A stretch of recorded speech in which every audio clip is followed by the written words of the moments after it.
नमस्कार मैत्रिणो, अजून एका वाळवण रेसिपीमध्ये तुमचं स्वागत। तर आज आपण उपवासाचे सांडगे बनवणार आहोत। भाजीसाठी तर बनवतो, आज अगदी ही सोपी ट्रिक वापरून उपवासाचे सांडगे बनवूया। त्यासाठी तुम्ही अर्धा किलो साबुदाणा रात्रभर पाण्यामध्ये भिजवून घेतलेला आहे आणि अशी पुरणाची चाळण किंवा वाफेची चाळण घ्यायची, त्यामध्ये हा साबुदाणा छान एक वाफूर काढून घ्यायची। तर अर्धा किलो साबुदाण्यासाठी मी इथं 1 किलो बटाटे घेतलेला आहे अशा पद्धतीने। तर बघा, शिजून बटाटे घ्यायचे आणि मॅश करून घ्यायचे।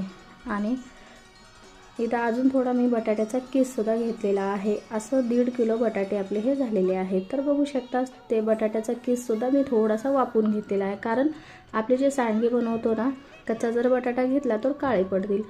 चवीपुरतं इथं मीठ घालायचं आणि हिरवी मिरचीची पेस्ट केलेली आहे, तुम्ही लाल मिरचीची सुद्धा करू शकता। तर आता हे सगळं मिक्स करून घ्यायचं आणि वाफवून ठेवलेला साबुदाणा यामध्ये टाकून घ्यायचा। तुम्ही चाळणीवर वाफवा किंवा थोडंसं पाणी टाकून पातेल्यामध्ये सुद्धा वाफवू शकता। इथं चवीपुरतं सेंधव मीठ टाकून घेते आणि छान असं मिक्स करून घेते। तर जसे आपण भाजीसाठी सांडगे तोडतो तशाच पद्धतीने हे छान असे गोल गोल मस्त पॉपकॉर्न सारखे लागतात आणि उपवासाला काहीतरी वेगळं म्हणून ह्या पद्धतीने तुम्ही बनवू शकता। तर बघा, तुम्हाला बनवून दाखवते। इथं मी छान असे छोटे छोटे, आपण जो भाजीला बनवतो ते थोडासा आकार छोटा असतो, पण हे थोडेसे मोठे बनवायचे, अगदी फुलासारखे हे दिसतात। तर बघा, अशा पद्धतीने छोटे छोटे इथं मी सांडगे तोडून घेते आणि हे सांडगे अगदी झटपट तयार होतात, जास्त काही वेळ लागत नाही। अशाच मस्त नवीन नवीन रेसिपी माझ्या चॅनलवर मी अपलोड करत असते। नक्की कोणत्याही क्षणी माझा व्हिडिओ आवडल्यास चॅनलला सबस्क्राईब करा आणि लाईक करा।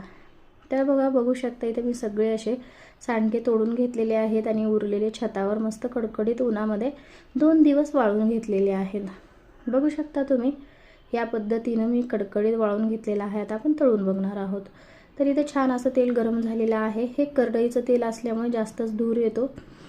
तर बघू शकता, छान असे कढईवर फुललेले आहेत आपली हे पॉपकॉर्न सारखे दिसणारे सांडगे। तर ही रेसिपी कशी वाटली कमेंट्स करा, लाईक करा, शेअर करा आणि माझ्या चॅनलला जाता जाता नक्की सबस्क्राईब करा। असेच नवीन व्हिडिओ पाहण्यासाठी साईडला दिलेल्या घंटेवर प्रेस करा, जेणेकरून नवीन व्हिडिओचं नोटिफिकेशन तुम्हाला भेटून जाईल। असाच व्हिडिओ घेऊन भेटू आपण पुढच्या व्हिडिओमध्ये। व्हिडिओ पाहिल्याबद्दल धन्यवाद।